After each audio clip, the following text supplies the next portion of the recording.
magluluto tayo ng ravioli guys. So gagamit tayo ng ricotta with spinach siya. Ayan, masarap kasi itong ganitong flavor guys. So ayan, gagawa tayo ng 3 packet itong iluluto ko guys. Ayan, para marami-rami siya. So bali ang isang packet ay 250 grams. So 750 grams yung 3 guys. Ayan, so kailangan natin ng butter. Ayan, yung butter natin 50 grams yan.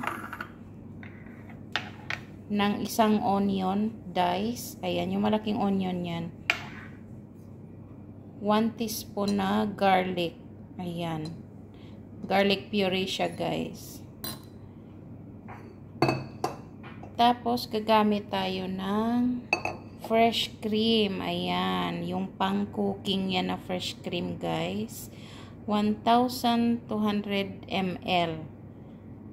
Ayan. At syempre, maglalagay tayo ng parsley pang huli. Ayan. So, start na tayo guys. Okay guys. Nagpainit na ako ng tubig guys. Ilalagay natin ito. Ayan.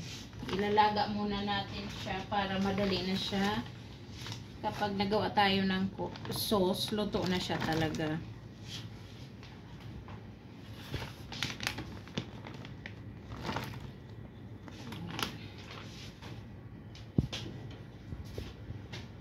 Yan, lagyan natin siya ng konting oil guys para hindi magdikit-dikit.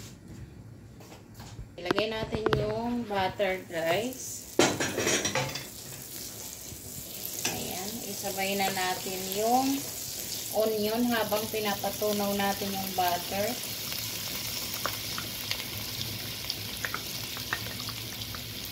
Ayan, kailangan maliliit lang yung hiwa nyo ng onion.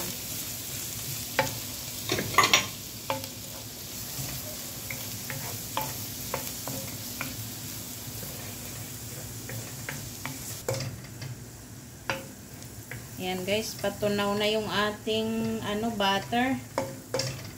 Ayan, ilagay naman natin sa gilid yung bawang.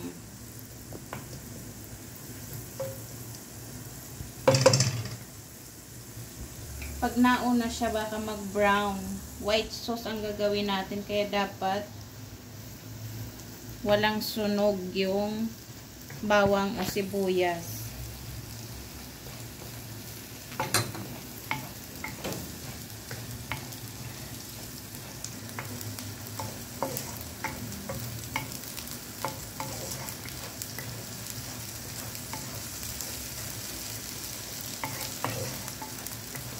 Guys, pag medyo malambot na yung sibuyas natin, pwede na nating isunod yung fresh cream. Yan guys, lagay na natin ang fresh cream.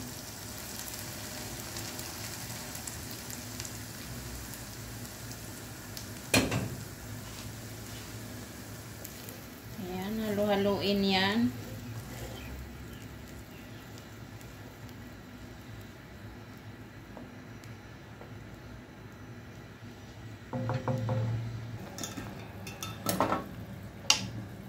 Ayan, maglagay tayo guys ng salt.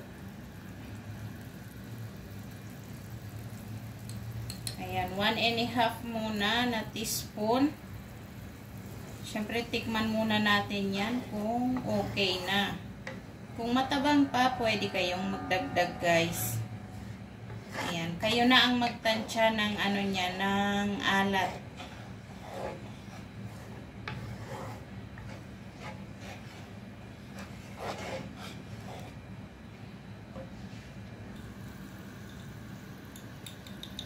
And guys, maglagay tayo ng konting nutmeg powder. Ayan, masarap yan sa white sauce guys, yung nutmeg. Ayan, nasa sa inyo kung yan ang gusto nyong ilagay or kung gusto nyo ng white pepper powder, yung puting paminta or black, pwede naman. Depende sa inyong panlasa kung saan ang mas nyo, komportable yung dila nyo. Di yun ang ilagay nyo, guys.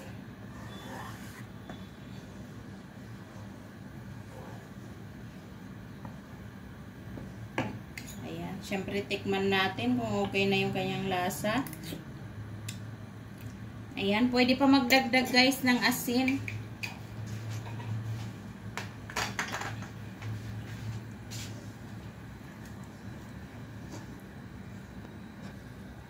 Guys, dagdagan natin ang asin, matabang siya. Ayan. So, parang 2 teaspoon salt yung nilagay natin, guys. Ayan. Huwag naman maalat, guys, ha, kasi pwede nyong lagyan ng Parmesan cheese mamaya. Kapag isi-serve nyo na, pwede nyong lagyan ng Parmesan cheese.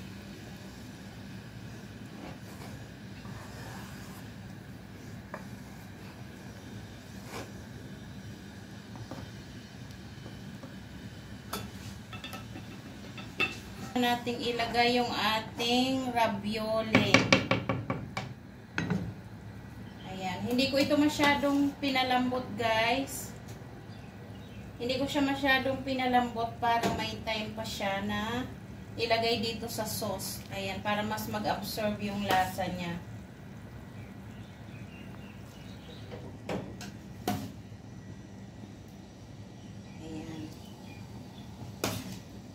Tamang-tamang laga lang para hindi madurog. I-try nyo ito, guys. Ang sarap ng ravioli. Marami siyang flavor. Pero pag mga bata kasi masarap na ang ipakain nyo yung ricotta with spinach with ricotta. Ayan, masustansya yung spinach, guys.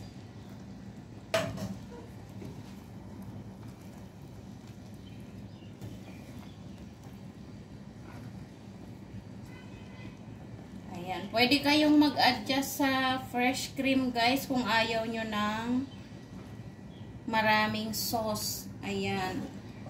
Medyo pinasobrahan ko ito kasi pag lumalamig na po yung ravioli or kahit anong pasta, kapag lumalamig na, mawawala yung sauce niya. Ayan. Kaya kailangan pasobrahan para meron may time. Hindi siya agad kakainin ng pasta. Ayan. So, ilagay natin yung parsley, guys. Ayan. Para may kulay-kulay naman.